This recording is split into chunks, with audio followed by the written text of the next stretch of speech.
Maintenant, il y a une carte demi-finale, on va faire 10 000 francs. Il y a un arbitre qui est maître Peter. On a fait la carte de Roga, qui est au cartable pour 15 000 francs pour vidéo. Alors, il y a 5 minutes pour visiter la vidéo, donc 5 minutes que Pagaga recouvre à annuler. Il y a un comité de domaine à l'époque discret, donc préliminaire, au final. Du coup, comme il a habité de Mangalore, on a parlé à nous. Donc, on a licence nous à cette commission.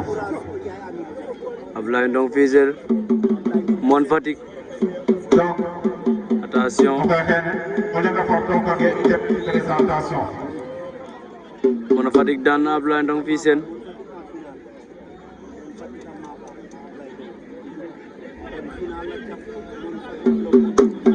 Mon Fatick dem na final. Moom ak Lok Active ñëwaat na sa final.